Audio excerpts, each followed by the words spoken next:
उस मार्ग की ओर मैंने विशेष ध्यान नहीं दिया। महाराज, मार्ग की महिमा नहीं है, साधना की महिमा है। तो बिना मार्ग साधना आदमी कर सकता है? ऐसा है, मानसिक रूप में अगर भाव में तीव्रता है बहुत ज्यादा, तो आगे चलकर साधन भगवान स्वयं समझा देते हैं। बहुत ज्यादा तीव्र भाव होना चाहिए, लगन होनी चाहिए। भगवान स्वयं प्रकट होकर के जो समष्टि चेतन है वो प्रकट होकर के उसको रास्ता दिखा देंगे। उसको कहते हैं प्रतिविज्ञान। ये एक तो परंपरागत गुरु से प्राप्त होता है वो मार्गदर्शन, उसका नाम ही मार्गदर्शन है। कहाँ से मिला है, क्या मिला है, वो संप्रदायगत होता है। लेकिन एक ज्ञान होता है प्रतिविज्ञान, उसमें ऐसे बहुत से संत महात्मा हुए जो जिनको समष्टि रूप से, अब जैसे बुद्ध देव है, उनके गुरु कोई प्रकट नहीं होंगे, उनका महत्व ही नहीं था किसी का भी। गए तो कई जगह भटके हो लेकिन नहीं प्राप्त हुआ। तो समष्टि चेतन में उनके तप के बल से हलचल मची, तो वो प्रकट हुआ ज्ञान उनको, वो भगवत तत्व प्रकट हो जाता है। ऐसी भी कईयों की वो है। कई संत महात्मा ऐसे उनके गुरु के बारे में पता नहीं मिलेगा। अब जैसे तुकाराम है, इनको स्वप्न में गुरु प्राप्त हुए थे। उनका नाम था चेतन देव, वो सन्यासी थे। उन्होंने स्वप्न में आकर के इनको मार्गदर्शन दिया। महर्षि रमन है, उनको गुरु का पता नहीं होगा। उनको ट्रेन में एक मुसलमान फकीर ने दीक्षा दी है और उसका पता नहीं है। उन्होंने कभी कभी थोड़ा उसका जिक्र किया है। समर्थ रामदास हैं, उनके गुरु का पता नहीं होगा किसी को। गुरु नानक देव हैं, उनके गुरु का पता नहीं होगा किसी को। ये महापुरुष सिद्ध पुरुष हैं, इनको प्रतिज्ञान की प्राप्ति होती है। और या तो समष्टि चेतन से हलचल मच के भगवत सत्ता स्वयं प्रकट होती है और इनको, उसको हमारे शास्त्र में निमित्त अवतार कहते हैं। निमित्त अवतार, हाँ, तो प्रकट हुए हैं। अब जैसे गोस्वामी जी ने दिया है, वंदे बोधमयम नित्यम गुरु शंकर रूपिणम यमा सतो ही वक्रोपि चंद्र सर्वत्र वंदते। वो भगवान शंकर को नित्य गुरु का रूप समझाते हैं। अब भगवान शंकर कैसे प्रकट होंगे? वो तो हमारे अंदर, अब वो तो समूह में तो प्रकट हो नहीं सकते, कोई देख भी नहीं सकेगा, लेकिन व्यक्तिगत रूप से वो होते हैं। वहां बिहार में एक हुए हैं, राम प्रसाद करके नाम था, गंगा जी, वो शंकर को ही मानते थे, शक्ति को नहीं। पार्वती ने गुस्से में उनकी टांग तोड़ दी, ऐसी मानते। तो वो गंगा में जा नहीं सके तो गंगा को बुला लिया, फिर मेरे को ले जाकर। वो शंकर को ही मानते थे और किसी को नहीं। और वो गुरु भी वही थे, भगवान भी, इष्ट भी सब वही थे। उनका कविराज ने भी वर्णन किया है। तो ऐसे बहुत से होते हैं साधक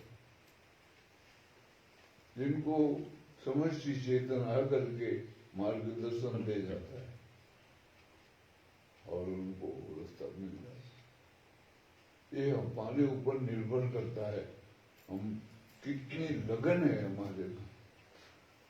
सारा खेल लगन का है। कितनी तत्परता है, कितनी एकाग्रता है, एक निष्ठता है, अनन्य भाव है, वो हमारे ऊपर निर्भर करेगा। उसी के अनुसार है। वो भजन गाता था, वो गुजर गए हमारे कुछ लोग, ये भेंट चढ़ गए कोरोना के। उसमें एक भजनी लादू खेड़े हुआ सीताराम करके बहुत अच्छे भजन गाता था, निर्गुण के संतों के। वो भी कल भेंट चढ़ गया। उम्र तो 77-78 साल की थी, लेकिन वो कोरोना के भेंट चढ़ गया। एक अल्पेश करके था लड़का, इस सूर्य का बाहर उसने बनाया हुआ, और यहाँ आया हुआ 2-3 बार। और जामनगर में वो नरसिंह मेहता का जो मूर्ति है वहाँ, वो भी उसी ने बनाई है। वो काम करता रहता था। वो भी कोरोना की भेंट चढ़ गया। और एक और भी 2-3 जने कोरोना की भेंट चढ़ गए। ऐसा वो है। तो वो भजन गाया करता था, लगन लगे बिन काज न सजे, कोटि कलभ हो जाए, लगन कठिन है भाई, ऐसा बोलता। गुरु की लगन कठिन है भाई। वो है बात। तो यहाँ वो उसके बारे में बताया है, जानकारों के बारे में। और वो किस संप्रदाय से, हमारे यहाँ बहुत संप्रदाय हैं अलग अलग समय में। पहले तो ऐसा था नहीं, व्यापकता तो थी नहीं। अभी भी आपस में खटपट बहुत चलती है। बंगाल में जहाँ इनका शरीर का जन्म हुआ, वहाँ कई संप्रदाय है। वहाँ तंत्र मत का संप्रदाय कई हैं। सहजिया होते हैं, बाउल होते हैं, वैष्णव होते हैं, वेदांती हैं, और ये भी हैं, क्या नाम, वो अखंड ब्रह्म को मानने वाले, और किसी को नहीं मानते। वेदांत का स्वरूप है वो। और भी बहुत से संप्रदाय होते हैं अलग अलग प्रकार के हमारे इधर भारत में। पर सबका जो लक्ष्य होता है वो क्या है? परम प्राप्ति, भगवत प्राप्ति। उसका नाम है भगवत प्राप्ति। कई उसको ज्ञान प्राप्ति भी कहते हैं, कई ब्रह्म प्राप्ति भी कहते हैं। उस हिसाब से संप्रदाय बने हैं। अब जैसे शंकराचार्य महाराज का है, ये उनका संप्रदाय है जो केवली अद्वैत संप्रदाय, एकमात्र उसको ही मानते हैं, ब्रह्म को। ब्रह्म सत्यम जगत मिथ्या, ऐसा उनका जो फिलॉसफी है वो है।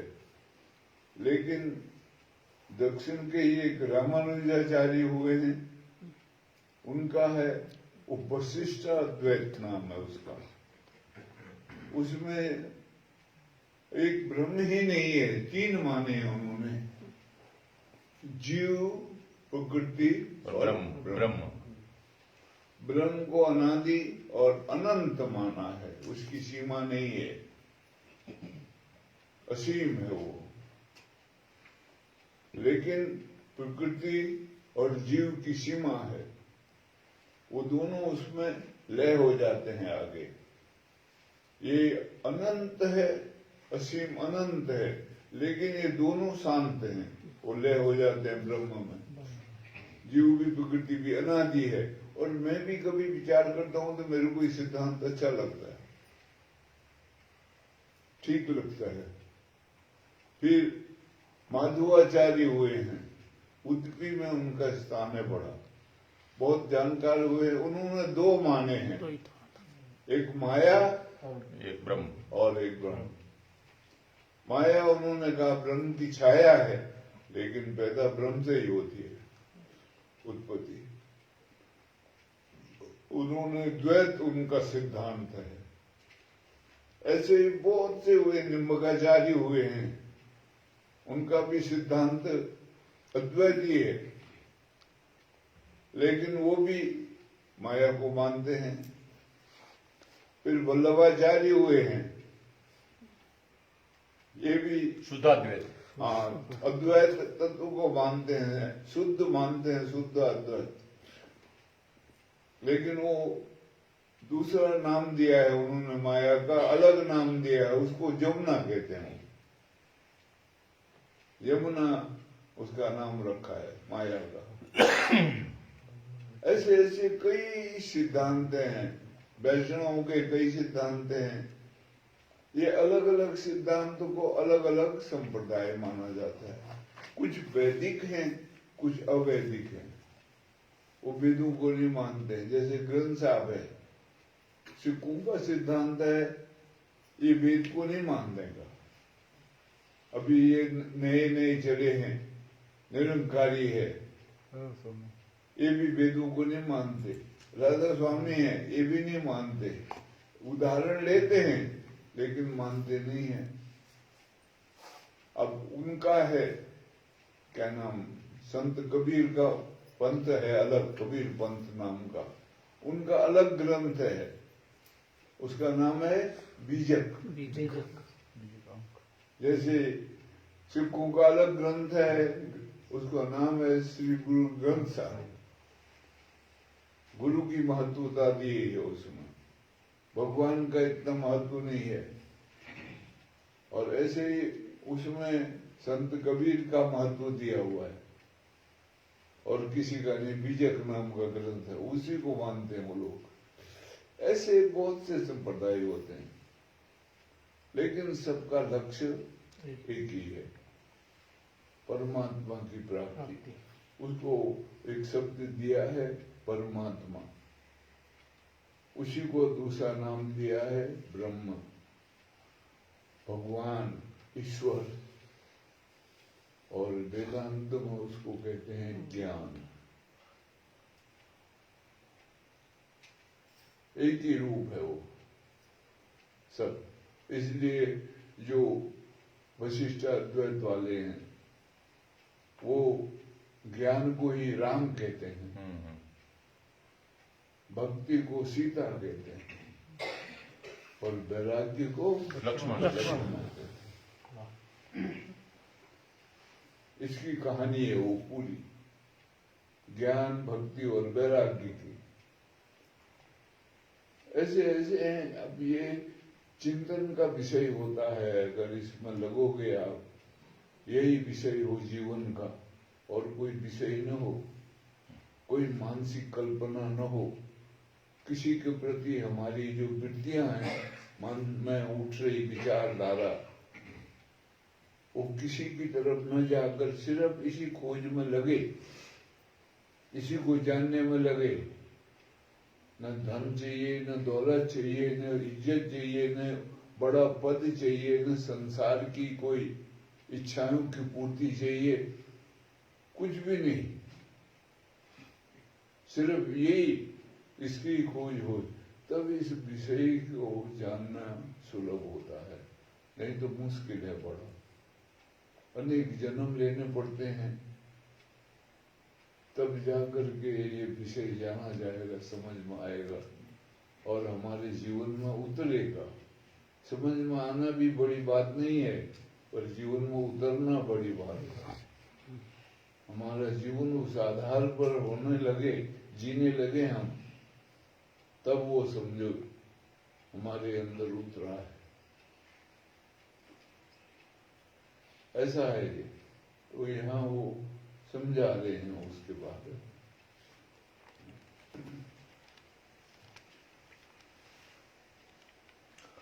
मन में पहले सांप्रदायिकगत भावधारा की चर्चा युक्ति संगत प्रतीत हुई।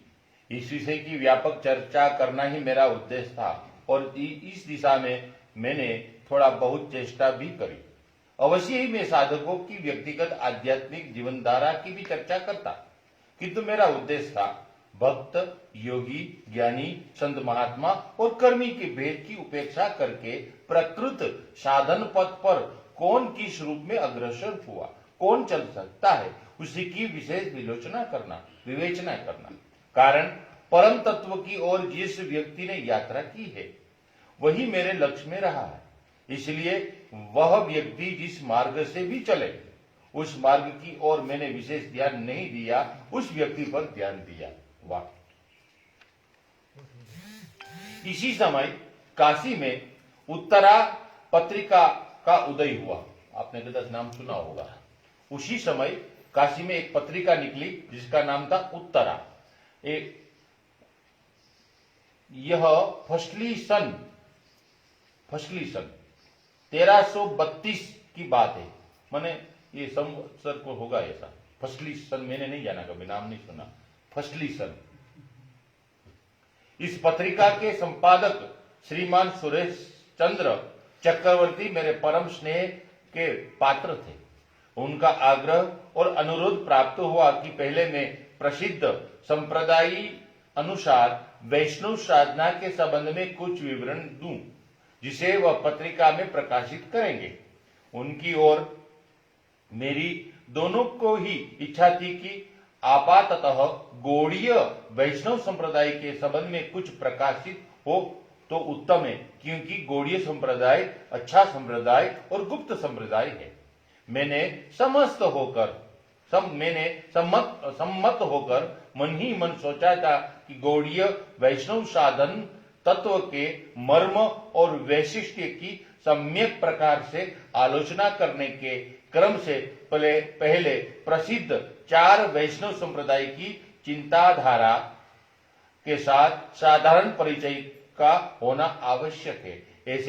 ऐसा सोचकर मैंने चारों वैष्णव संप्रदायों के मत और साहित्य के संबंध में विवरण लिखना प्रारंभ किया। पहले मैंने खोज करी, उसके बाद लिखा। साथ ही साथ वह उत्तरा में प्रकाशित होने लगा। वैष्णवों के 4 संप्रदाय हैं। 3 संप्रदाय कृष्ण को मानते हैं, उनका वो जो इष्ट है, लक्ष्य है, परम तत्व है, वो कृष्ण है। और एक संप्रदाय राम को मानते हैं। ये वैष्णवों के हैं। और ये गौड़िया संप्रदाय चैतन्य महाप्रभु से चालू हुआ है। उससे पहले भी था, लेकिन वो प्रकाश में नहीं आया था, प्रचार नहीं हुआ था। ये चैतन्य महाप्रभु से गौड़िया संप्रदाय का वो हुआ। कृष्ण को ही मानते हैं गौड़िया संप्रदाय वाले। बाकी फिर इनकी अलग अलग शाखा। आजकल उसको इस्कॉन नाम दिया है। इस्कॉन कहते हैं। इस्कॉन का मतलब है इंटरनेशनल वो क्या नाम, society Krishna conscious of Krishna, उसको इस्कॉन कहते हैं। तो वो गौड़िया संप्रदाय है, उससे मूल गौड़िया मठ के नाम से प्रसिद्ध है। वो वैष्णवों का संप्रदाय है। और उसमें ये चैतन्य महाप्रभु ने उसका ज्यादा उत्थान करके वो करा। बाद में ये प्रभुपाद ने अभी बहुत ज्यादा प्रचार किया इनका। कम हो गया था, ये प्रभुपाद जी ने फिर इसका विदेशों में प्रचार हुआ ज्यादा। ये अकेले गए। ये बंगाल में एक बड़ा कारखाना है, वो केमिकल है, उसका नाम बंगाल केमिकल। बड़ा वो है, वो दवाइयां भी बनाता है और कॉस्मेटिक का सामान भी बनाता है। बहुत बड़ा कारखाना है। उसके जनरल मैनेजर रिटायर हुए थे। तो ये गौड़िया मठ के एक महंत थे, उनके शिष्य थे। उन्होंने कहा तुम प्रचार करो, तुम अंग्रेजी जानते हो, अच्छी पढ़े लिखे हो, इसका प्रचार करो। तो ये अकेले संन्यास लेके और ढोलकी लेकर के इंग्लैंड चले गए। बड़ी हिम्मत की बात है। और अकेले रोज सवेरे 4 बजे प्रभात फेरी निकाल देते, हरे रामा रामा रामा हरे हरे, हरे कृष्णा ऐसे करके रोज जाते थे। फिर धीमे धीमे लोग आते रहे, मिलते रहे, और एक बड़ा झुंड बन गया। वो आंदोलन जैसा बन गया। ये प्रभुपाद जी ने शुरू कराया था। गौड़िया मठ है, वृंदावन में बहुत बड़ा है, अभी इंटरनेशनल हो गया है, ऑस्ट्रेलिया में बहुत ज्यादा है, अमेरिका, इंग्लैंड सभी जगह है। मैं कई जगह गया हूँ इनके मठों में, इंग्लैंड भी गया हूँ, अमेरिका में भी गया हूँ, बातचीत भी हुई है वहां साधु महात्माओं से। यहाँ पर वृंदावन में काफी बड़ा है, और वो वहाँ नडिया नाम की नडिया जगह है, नादिया गंगा के पार है बंगाल में, वहां पर चैतन्य महाप्रभु का जन्म हुआ। नवद्वीप वहां पर बहुत बड़ा स्थान बना है, मंदिर बना है, मठ भी है, बहुत बड़ा मंदिर है। ज्यादातर आजकल इसमें कार्यकर्ता जो है वो सब फॉरनर है, बड़े बड़े जितने भी हैं वो बाहर के। और कनाडा में भी वो एक इनका वो था ब्रह्मचारी, उसका नाम रखा हुआ था मुरारी दास, वो मेरा दोस्त बन गया था वहाँ, वो मेरे को घुमाने ले जाता था, वो वहीं का था। वो कनाडा में एक जगह है, उसका नाम है क्यूबेक, वहाँ फ्रांसीसी लोग जाते रहते, फ्रेंच भाषा चलती है। वो कहता है इंडिया वालों ने गद्दारी करी हमारे साथ, और यहाँ अंग्रेजी चालू करवाते, नहीं हम फ्रेंच बोलते सब, वहाँ फ्रेंच भाषा अंग्रेजी से पुरानी भाषा है फ्रांस की। तो वो था वो मुरारी करके, वो वृंदावन भी कहता है मैं गया हुआ हूँ, तो वहाँ वो सेवा करता था इनके मंदिर में। तो मैं सुबह कभी कभी जाता था वहाँ, तो वो भागवत वगैरह चलती होती थी, तो अंग्रेजी में ही सब होता था वहाँ। उनका रेस्टोरेंट भी था, उन्होंने भोजन भी कराया मेरे को। वो $6 लेते थे वहाँ के, कनाडा के, और उसमें पूरियां देते थे 6 छोटी छोटी इतनी बड़ी, और थोड़ा पुलाव और मूंग की दाल, ये धुली हुई मूंग की दाल, और आलू गोभी की सब्जी दी थी, और चटनी, और एक कटोरी में छोटी सी खीर। वैसे एक आदमी का पेट भर जाए, वो $6 लेते थे उसका। वो मेरे को ऐसे ही, मेरे से पैसे नहीं लिए, ऐसे खिलाया, और उन्होंने कहा खा के जाओ, मत आया वहाँ। तो ये गौड़िया मठ चैतन्य महाप्रभु का है। उनके एक अच्छे साधक हुए, उनको आप जानते हैं, विनोद ठाकुर। हाँ, वो तो बाद में यहाँ रांची में उनका स्थान है। रांची है, ये क्या नाम, बैद्यनाथ धाम बिहार में जो है, वहाँ पर सत्संग भूमि नाम की एक जगह है, बड़ी कॉलोनी जैसी है, बहुत बड़ी, सत्संग भूमि नाम रखा है, वो उन्होंने बनाई, विनोद ठाकुर।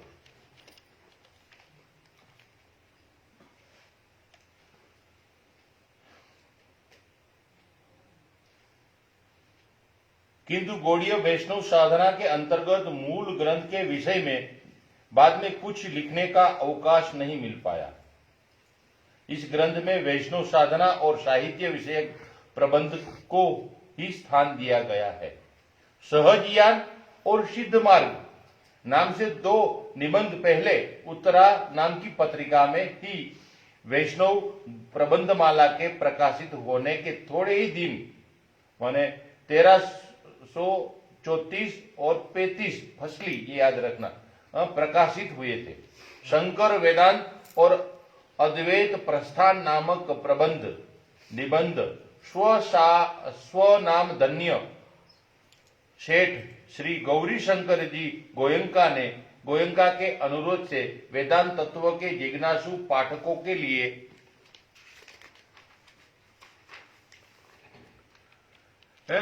लिखा था। यह ब्रह्मसूत्र और शांकर भाष्य की टीका रत्न प्रभा के अनुवाद के प्रकाशन के समय उसकी भूमिका के रूप में फसली 1336 में काशी अच्युत ग्रंथमाला में प्रकाशित हुआ था। इसीलिए इसमें ग्रंथ और ग्रंथकारों का क्रमिक विवरण रत्न प्रभाकर तक ही दिया गया है। बहुत दिन पहले लिखित और प्रकाशित इन सभी निबंध को ग्रंथकार प्रकाशित करने की प्रेरणा और प्रचेष्टा के मूल में कलकत्ता राजकीय संस्कृत विद्यालय के अध्यक्ष कल्याण भाजन श्रीयुत डॉक्टर गोपीनाथ शास्त्री है। शास्त्री विद्वान होकर भी साधु प्रेमी और विद्योत्साही और विद्या रसिक है। उन्होंने स्वयं अग्रणी होकर अपने द्वारा आयोजित ग्रंथमाला में इन सभी विस्तृत प्राय निबंधों के ग्रंथ रूप में सन्निवेश तथा यथा योग्य भाव से इनका संपादन की व्यवस्था करी है। मैं विश्वेश्वर के उनके लिए सुदीर्घ और स्वास्थ्यपूर्ण जीवन की कामना करता हूं। अंत में यह ग्रंथ साधना के पथ पर चलने वाले जिज्ञासु को प्रेरणा देगा, ऐसी मेरी इच्छा। सिकरा, वाराणसी, गोपीनाथ पंडित। ये इनका घर था सिकरा, वाराणसी में। वो भी फोटो तो यहाँ से शुरू होगा। ये ये ग्रंथ का नाम है। अच्छा। हाँ, ये नहीं हमारा, यहाँ से शुरू होगा। अच्छा। ये ग्रंथ के नाम है। वेदांत की कौन सी ग्रंथ से लिया है लिखा हुआ साहित्य के नाम है।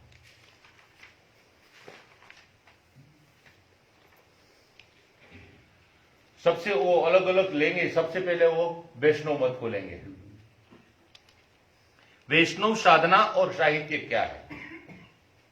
ये सिद्धांत विकसित हुए हैं हमारे देश में। पुराना जो सिद्धांत है, जो मेरे को मालूम है जिसके बारे में, वो है कश्मीरी शैविज्म। सबसे पुराना सिद्धांत है। शंकर भगवान इष्ट रहे हैं सबके ज्यादातर पहले, और ये वैष्णव साधना बहुत बाद में आई है। पहले खान पान का इतना वो नहीं था। वो जो कश्मीरी शैविज्म वाले हैं वो मांस मच्छी भी खाते थे और खान पान का इतना निषेध नहीं था। ये वैष्णव मत आने के बाद खान पान के ऊपर विशेष ध्यान दिया गया। उन्होंने कहा अगर भोजन शुद्ध होगा, जैसे खाए अन्न वैसे ही बने मन।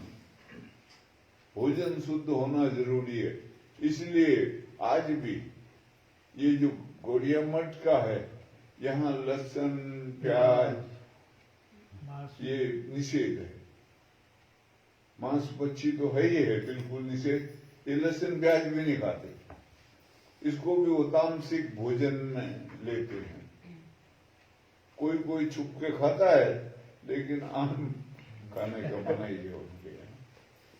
और वो ज्यादातर ये दूध की वस्तुओं को इस्तेमाल करते हैं। दूध से बनी हुई मिठाइयाँ भी वही मिलेंगी। इनके जगह जगह कैंटीन होते हैं। वहाँ गए थे मॉरिशस, वहाँ भी वो सब ढूंढ के हम वहाँ गए थे खाने के लिए। हाँ, तो वो फिर वहाँ वो थालियाँ थी उनकी। एक वो थाली थी चैतन्य ब्रह्मप्रभु के नाम से, एक नित्यानंद की थाली, और अलग अलग इनके जो महापुरुष हुए हैं उनके नाम से थालियां थी। वो थाली के हिसाब से मेरे को कुछ दिया था खाने को उन्होंने अलग से। आपको पैसा नहीं लिया? हाँ, उसका पैसा नहीं लिया। वहाँ वो खाने ले बैठे थे हम लोग। 55 रुपए की थाली थी मॉरिशस की रुपए के हिसाब से। वो वहाँ का 1 रुपया, यहाँ पे 1 रुपये 30 पैसे वो वैल्यू थी वहाँ करेंसी की। तो वहाँ हम बस से उतर के रास्ते में मिला वो रेस्टोरेंट, देख के गए पहले, फिर पूछा किसी से, वो बोला फलाने जगह, फिर वहाँ गए। फिर इनके एक वहाँ भी गए हॉस्टल में ठहरने के लिए। वहाँ का जो वो था, क्या नाम, महंत, वो भी मिला।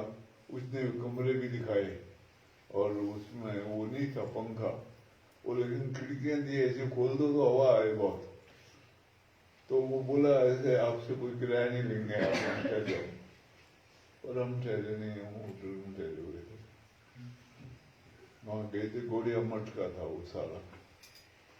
और वहाँ वो मिठाई की दुकान थी बगल में, 2-3 बार गुजरे वहां से, मिठाई खरीदी नहीं लेकिन मिठाई की दुकान थी।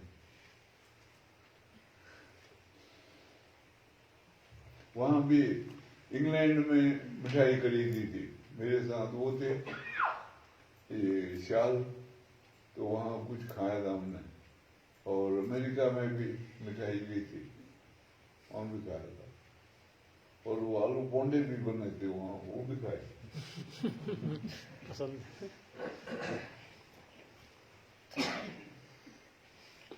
स्वामी जी के साथ ये संप्रदायों के विषय में, उनके स्थानों के विषय में, एक बार स्वामी जी, हम सब स्वामी जी की कृपा से एक मठ में गए थे और जगन्नाथ मंदिर में जगन्नाथपुरी में पहली बार और चैतन्य महाप्रभु जी का भाव समाधि में मूर्ति देखी। पहली बार वहां ऐसी मूर्ति देखने को न मिले, और जगन्नाथपुरी में वो मूर्ति देखी थी। वो भी मठ का ही जगह था, वो गौड़िया मठ की जगह थी, और वहां पहली बार गुरु प्रसादानंद का दर्शन हुआ था।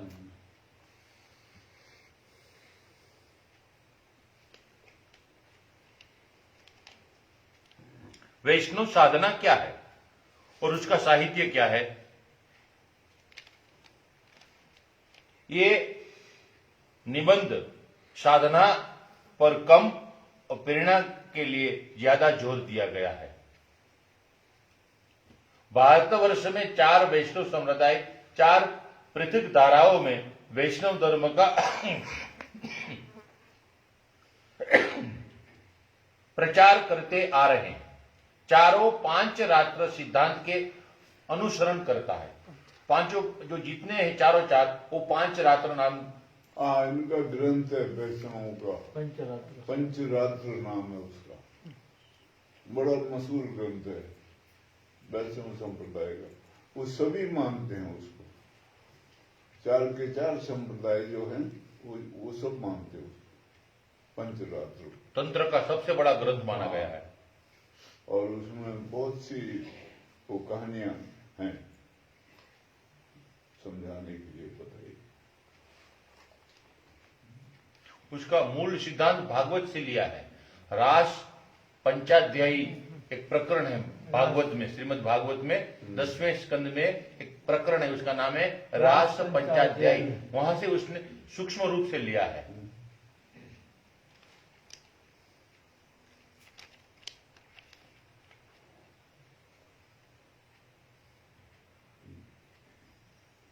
ये चारों संप्रदाय 5 रात्र सिद्धांत के अनुसार करता है।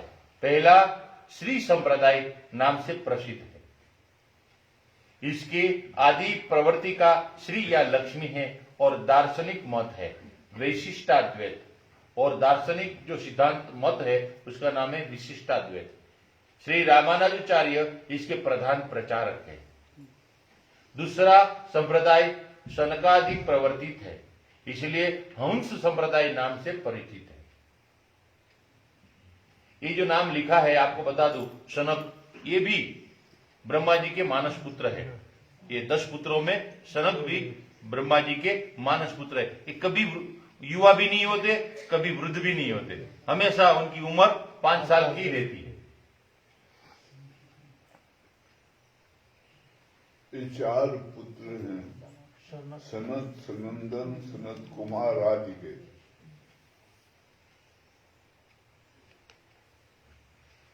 इनके नाम है। ये चारों इकट्ठे रहते हो और चारों 5 साल के रहते। 5 साल के, कभी उल्ट होगी। ये नारद जी के गुरु भी हैं, लेकिन जब दीक्षा दी है नारद को तो हंस रूप धारण के, इसलिए आदि पुरुष को हंस पुरुष कहा जाता है। अगर उसको नाम देना हो तो हंस पुरुष कहते हैं, लेकिन उपनिषद के ऋषियों ने उसका नाम नहीं रखा है कोई नहीं, उन्होंने वह करके बोला है, वह, वही, बस इस तरह से इशारे से समझाया। दूसरा संप्रदाय सनक आदि प्रवर्तित है। इसके हंस संप्रदाय नाम से परिचित है। इसका सिद्धांत है द्वैताद्वैत और इसके प्रधान प्रचारक श्री निम्बार्काचार्य बताते हैं। तीसरा ब्रह्म प्रवर्तित द्वैत मतालंबी ब्रह्म संप्रदाय है। इस मत के प्रधान आचार्य माधवाचार्य महाराज है। चौथे संप्रदाय का नाम है रुद्र संप्रदाय। इसके आदि गुरु श्री रुद्रदेव। सिद्धांत है शुद्धाद्वैत और प्रधान प्रचारक है विष्णु स्वामी। विष्णु स्वामी के बाद ही वल्लभाचार्य उनके शिष्य में आए हैं। विष्णु देवाचार्य, वो पढ़ा था हमने ग्रंथ में। हाँ, वो उनका नाम था और वो रुद्र संप्रदाय से संबंधित हैं। ये राम को मानते हैं जाते थे, लेकिन ये बाद में सब बिखर बुखर गया, इधर उधर हो गया है, संप्रदाय बिखर गए हैं सब। वो उसमें फिर ये वल्लभाचार्य का नाम आ गया है आगे, और ये विष्णु देवाचार्य को कोई नहीं जानता, और ये रुद्र के नाम से चिढ़ते हैं बहुत। ये जो वल्लभ संप्रदाय है रुद्र के नाम से जुड़ता है। ये सुई भी नहीं बोलेगा, उसमें शिव आता है, तो ये शिव से बहुत विरोध करते हैं, ऐसा है उनका। लेकिन वो मूल नाम रुद्र संप्रदाय है। ऐसा हो जाता है आगे चल करके। सब उसको वो लाइन लकीर का जो है वो गाड़ी उतर के दूसरे गाड़ी लकीर में चढ़ जाती है। अपभ्रंश कहते हैं उसको, अपभ्रंश हो जाता है। अब ये वल्लभाचार्य का जो संप्रदाय है ये शुद्ध अद्वैत नाम से प्रसिद्ध है, और उसके बड़े आचार्य वल्लभाचार्य को मानते हैं। कहां से प्रकट हुआ, कौन थे, वो तो सब भूल रहा है, खत्म हो गए। वल्लभाचार्य को ही मानते हैं। अब ये उनको पढ़ाओगे तो शायद वो कभी समझ में आ जाए, लेकिन नहीं होगा। नहीं होगा, लड़ेंगे, नहीं, झगड़ा करेंगे, हो ही नहीं सकता। हाँ, ऐसा हो जाता है।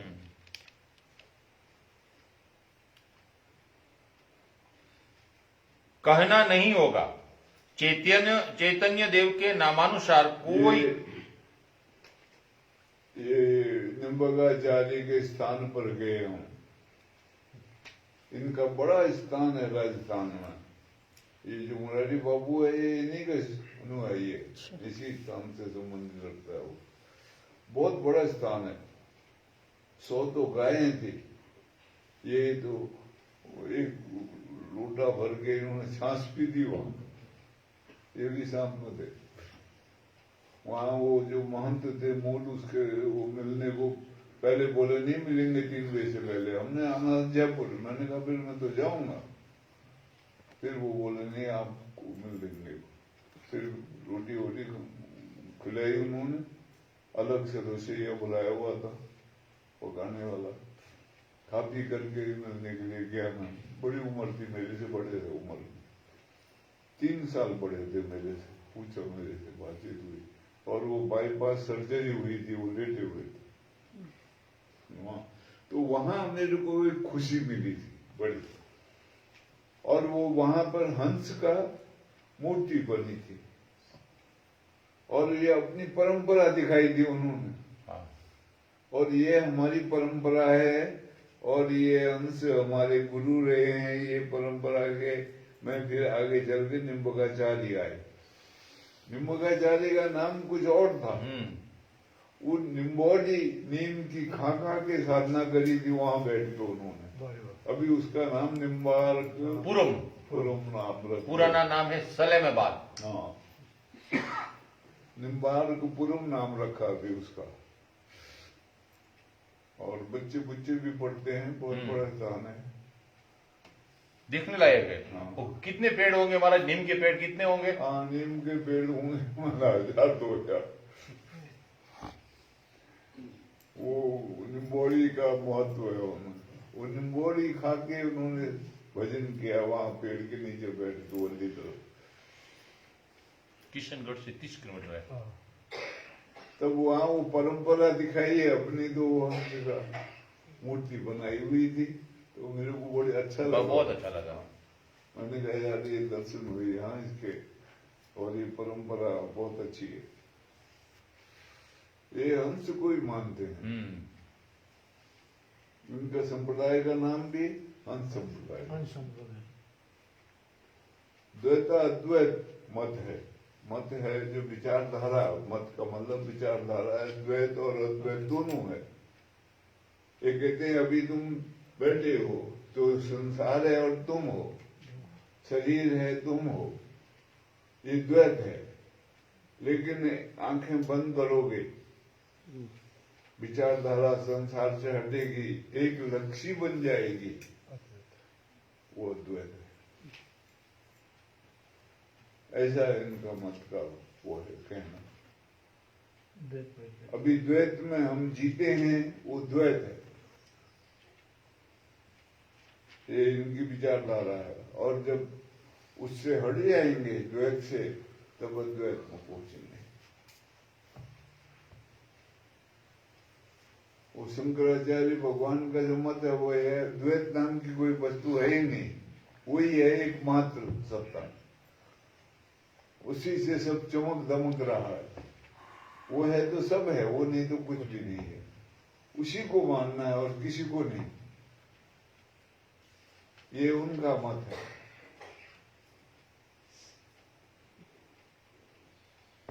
ऐसे ऐसे अपने अपने विचारों का मत बन होता है, एक उसके अनुसार आगे को विकास होता है, सिद्धांत बनता है। साधारणतः मध्व संप्रदाय में ही चैतन्य देव के गौड़ीय संप्रदाय की गणना होती है। गुरु परंपरा की आलोचना से भी यह ज्ञान सिद्ध होता है।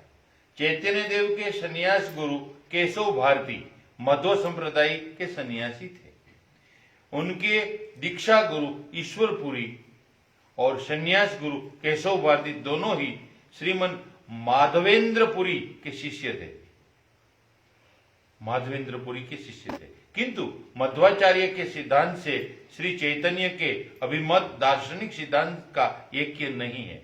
यहाँ तक कि दोनों में उपासना प्रणाली और साधन प्रणाली आदर्शगत भी बहुत है, आदर्शगत भेद भी बहुत है। गौड़ीय मत के मूल की खोज करने में बहुत स्थानों पर ही दृष्टि पड़ती है। गौड़ियों ने पंचरात्र शास्त्र, शाक्त तंत्र, महायान आदि बौद्ध साधन प्रणाली से ही बहुत से तत्व स्वकीय सिद्धांत के अनुकूल रूप में ग्रहण किया है और प्रभाव भी पड़ा है। ये सब ज्ञान बौद्ध मत का ग्रंथ है। बौद्ध मत का एक मत है, उसमें 13 मत है। बौद्ध मत में पहले एक ही था, लगभग 2300 साल पहले एक बड़ा महायोगी पैदा हुआ, उसका नाम था नागार्जुन। उस टाइम तक सिर्फ एक बोधि वृक्ष होता था और उसमें सूर्य होता था। बोधि वृक्ष के नीचे सूर्य का पुराने चित्र हैं इनके गुम्बाओं में, वहां पर बस, और एक आसन होता था, उसी की पूजा होती थी, उसी को मानते थे। लेकिन फिर नागार्जुन एक महायोगी हुए बड़े भारी।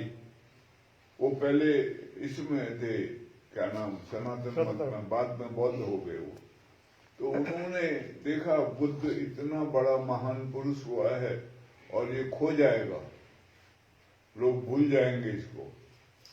तो उन्होंने पहला चित्र बनाया बुद्ध का, नहीं तो पहले कोई चित्र नहीं था बुद्ध का। उन्होंने चित्र बनाया और वो फिर 2 मत बनाए, एक हीनयान, एक महायान। महायान वाले सिर्फ ध्यान भजन करते थे और हीनयान वाले मूर्ति पूजा करते थे।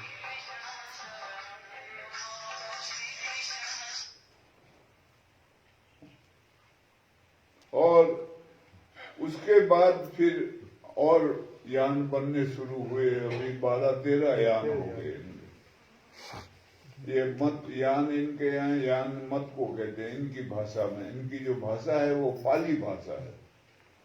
पुरानी भाषा जो है वो पाली भाषा है, और पाली भाषा और नेपाली भाषा एक ही है। ये वो पाली की आगे चल के नेपाली बन गई। नहीं तो पुरानी भाषा है जो प्राकृत भाषा जिसको कहा है वो पाली भाषा है। ये दो महापुरुष पाली भाषा में लिखते हैं, ज्यादातर लिख गए हैं। एक बुद्ध भगवान महावीर और एक महावीर। वो जैन मत बन गया और ये बौद्ध मत बन गया। इनकी जो भाषा है वो पाली भाषा है, उसको प्राकृत भाषा कहते हैं। बिहार वगैरह में पहले वही बोली जाती थी। दरअसल ये नेपाल जो है ये बाद में अलग हुआ है, नहीं तो ये बिहार के संग जुड़ा हुआ रहता था। अभी भी वहाँ जो तराई का इलाका है नेपाल में, वहाँ पर वो सब हिंदी भाषा बोलते हैं। ये जनकपुर जाओगे, कभी विराटनगर जाओगे तो वो हिंदी चलती है वहाँ। और काठमांडू की तरफ और आगे चले गए तो सब नेपाली भाषा। तो ये जो यहाँ के रहने वाले बासिंदे हैं वो तराई के, उनको मधेशी बोलते हैं। वो अलग, वो अपने को नेपाली नहीं कहेंगे, मधेशी। और ये नेपाली ये गोरखनाथ के वंशज माने जाते हैं, जिनको गोरखा कहते हैं।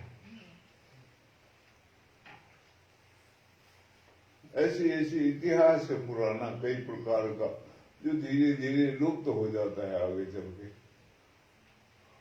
और हम वो अपभ्रंशों में रह जाते हैं।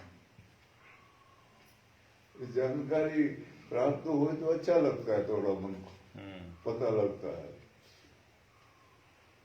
लेकिन जानकारी तभी मिलेगी जब हम खोज करेंगे निर्द्वंद भाव से। कहीं कोई हमारा मानसिक से कहीं चिपकाव लगाव न हो किसी चीज को। जो वास्तविक वस्तु है उसको वैसे ही जाने। अगर हमारा लगाव होगा किसी चीज से तो हम उसको उसके साथ तुलना करने लग जाते हैं अंदर अंदर, फिर अपना अच्छा लगता है, उसका बुरा लगता है। वास्तविकता नहीं होती है। वास्तविकता को तो वास्तव में ही देखा जाता है। तो उसके लिए तटस्थ मन चाहिए, कहीं लगा हुआ झुका हुआ नहीं होना चाहिए। तभी ऐसा समझ आएगा, पता लगेगा।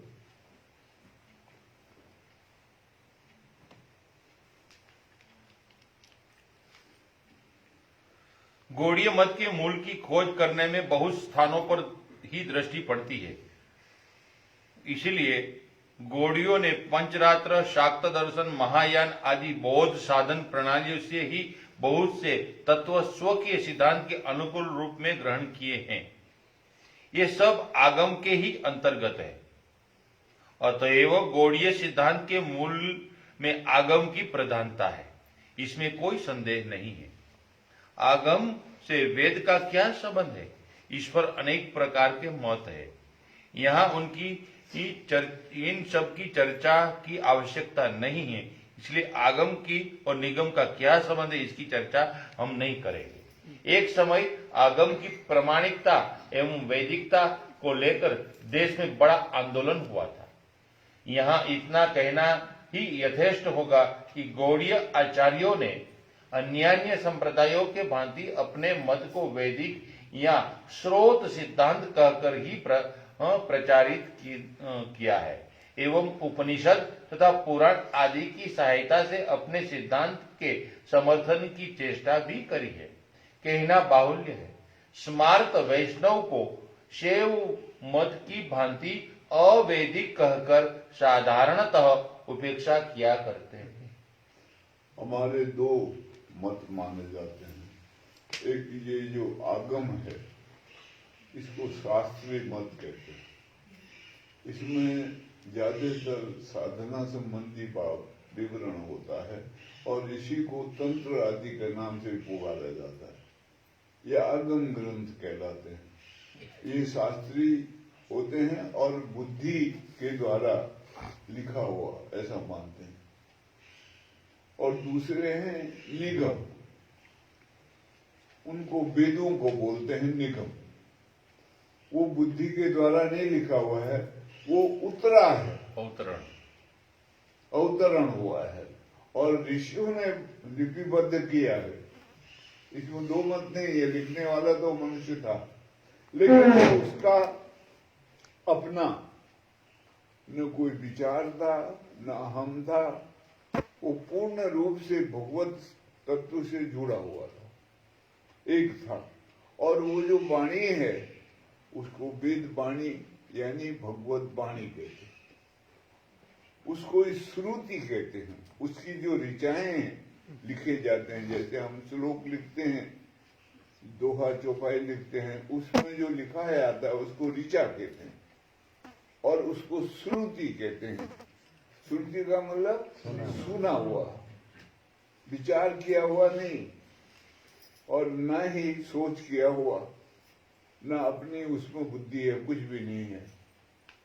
वो ऐसे ही ग्रंथ साहब को सिख धुर की वाणी कहते हैं, भगवत वाणी है वो। ऐसे ही इस्लाम में कुरान को इल्हाम कहते हैं, ऊपर से नीचे उतरा है जो, उसको इल्हाम कहते हैं। वो ऐसे ऐसे नाम अलग अलग रखे हैं, लेकिन मूल वो एक ही माना जाता है। तो यहाँ वेदों को, वैदिक संप्रदाय जो है, वैदिक जितने भी मत हैं हमारे, वो सब जितने भी हैं वो वेदांत के अंतर्गत आते हैं। उसके जो मूल आधार हैं वो उपनिषद, वेद आदि हैं, वो मत हैं सब, उसी को सनातन मत कहते हैं। और इसके इधर जो मत हैं वो आगम के अंतर्गत आते हैं, उसको वैदिक मत नहीं मानेंगे, सनातन भी नहीं मानेंगे, अपने अपनी मर्जी से उपजे हुए मानेंगे। इसलिए ये थोड़े अलग होते हैं। ये जो सनातन मत है इसका कोई फाउंडर नहीं है, बनाने वाला नहीं है, भगवत वाणी मानी जाती है। और जो आगम मत है इनके कोई न कोई लिखने वाला है, बनाने वाला है, उसके अनुयायी माने जाते हैं। जैसे हम हैं सन्यासी हैं तो हमको शंकराचार्य का अनुयायी मानना है। ऐसे जो वैष्णव हैं उसमें 4 मत हैं, उसके अलग अलग अनुयायी माने जाते हैं। ऐसे ही सबके अलग अलग अनुयायी माने जाएंगे। तो ये उसी के बारे में समझा रहे हैं। उनका एक मूल ग्रंथ होता है। अब जैसे शंकराचार्य ने उसके ऊपर टीका लिखी, ब्रह्मसूत्र मूल आधार है, उसकी टीका लिखी, तो वो उनकी टीका वो मान्य मिली। उसका क्या नाम है? शांकर भाष्य। शांकर भाष्य। रामानुजाचार्य ने जो टीका लिखी वो भी ब्रह्मसूत्र पर लिखी है, उसका नाम है श्री भाष्य। श्री भाष्य। वाचस्पति मिश्र ने लिखी है जो टीका, भामिनी, वो भामती, उन्होंने अपनी स्त्री का नाम रख दिया उसमें, भामती। वो भामती कार्य है, भामती टीका है। ऐसे ही वल्लभाचार्य ने लिखी है, उसका नाम है अणुभाष्य। अणुभाष्य। ये सब ब्रह्मसूत्र मूल आधार है, उसके ऊपर टीकाएं लिखी हैं सबने, अपने अपने विचार रखे। तो उसमें वो जो संप्रदाय है उसका मोह का लेस उसमें बढ़ जाएगा। इसलिए उनके अलग अलग नाम हो जाते हैं, उनके अलग अलग संप्रदाय बन जाते हैं। वो ग्रंथ के आधार पर वो चलते हैं, उसको मान्यता देते हैं, उसके आधार पर उसकी व्याख्या वगैरह करते हैं। ऐसा है, बहुत कुछ समझना होता है, जानना होता है, लेकिन ये अपना आप मालूम पड़ जाता है बहुत कुछ। अगर आपका जीवन का लक्ष्य यही हो, जानना, कमर कस के लगे हुए हो, तो चिंतन मनन हमेशा चलता रहेगा। अब वो संसार हो गया लक्ष्य, तो वो चिंतन मनन उधर को चला जाएगा, फिर ये समझ में नहीं आएगा। ऐसा है, इसको सुनना, समझना, फिर उस पर उसका निष्कर्ष निकालना, ये एक अलग धारा बहती है अंतर से, तभी ये सब संभव होता है।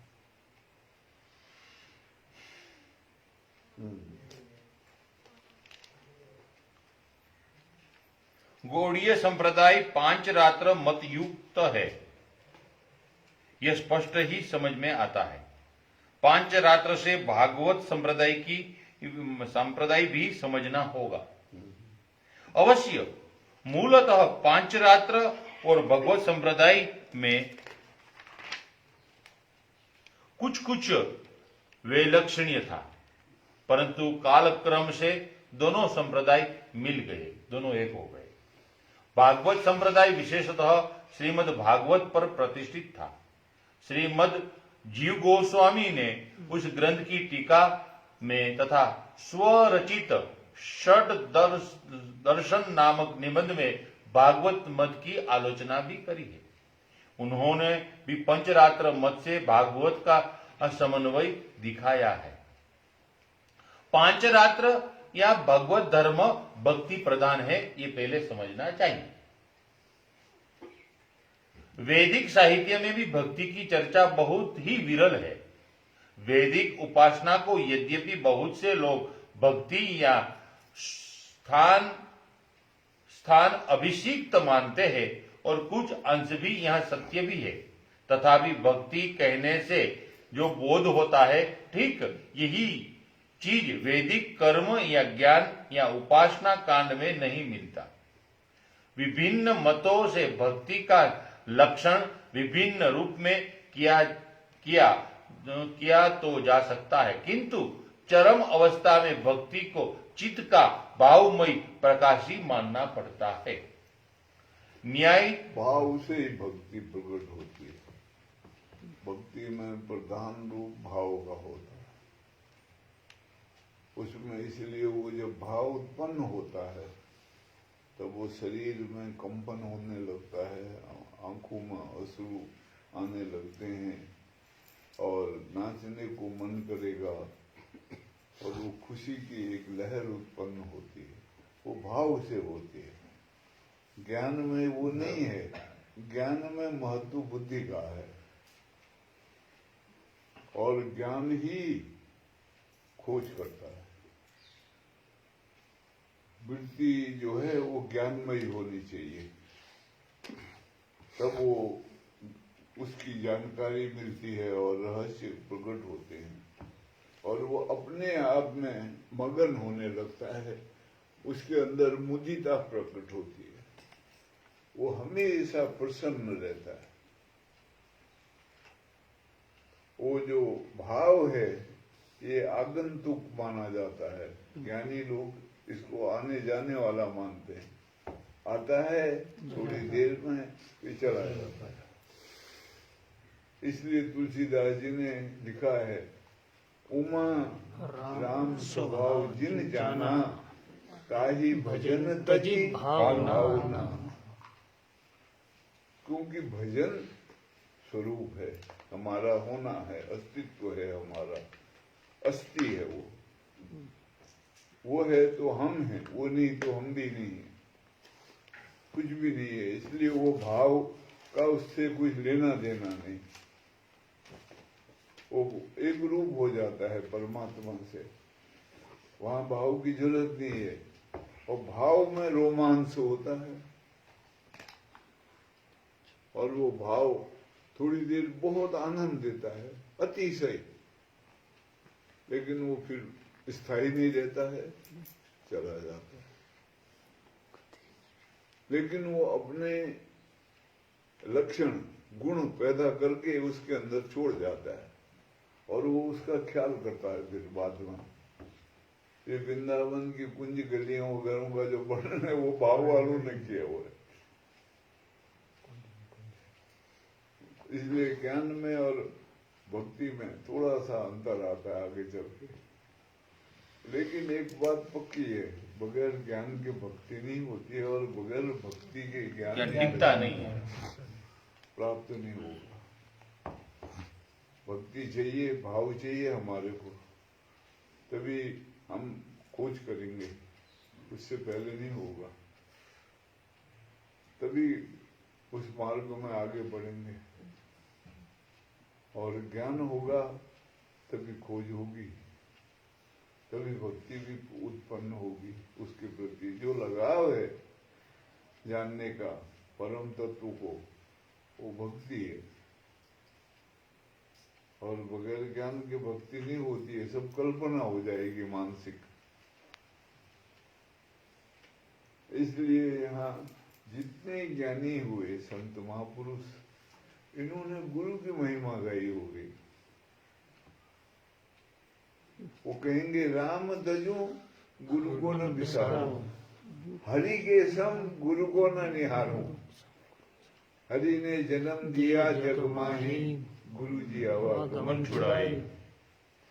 वो गुरु की महिमा गाते हैं। और भक्त जितने होते हैं भगवान। अब सूरदास पे इसलिए लक्षण लग जाता है कि गुरु की महिमा ही नहीं गाई इसने। क्यों भक्त है वो? भक्त तो भगवान की महिमा गाएगा। तुलसीदास जी राम की महिमा कहेंगे, वो गुरु का काट देंगे वहां आगे चलकर। वो कहेंगे उमा राम सम हित जग माही, गुरु पितु मातु बंधु को नहीं।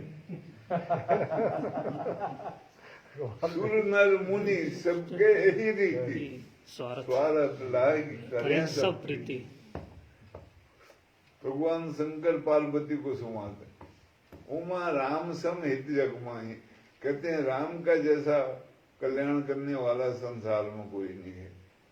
गुरु पितु मातु बंधु कोई ना हो, न गुरु है, न माता है, न पिता है, न बंधु है, न सखा है, कोई नहीं। सबको काट देंगे। सुर नर मुनि सबके हृदय। कहते हैं जो भी है, देवता हो, ऋषि मुनि हो, जो भी है, स्वागत लाग करे सब प्रीति। कहते हैं सब प्रेम करते हैं स्वागत, अपने स्वागत के लिए। इसलिए जो भक्त है वो भगवान की महिमा गाता है, और जो ज्ञानी संत जन है, महापुरुष है, वो गुरु की महिमा गाएंगे। दोनों एक ही हैं, अलग अलग कोई नहीं है।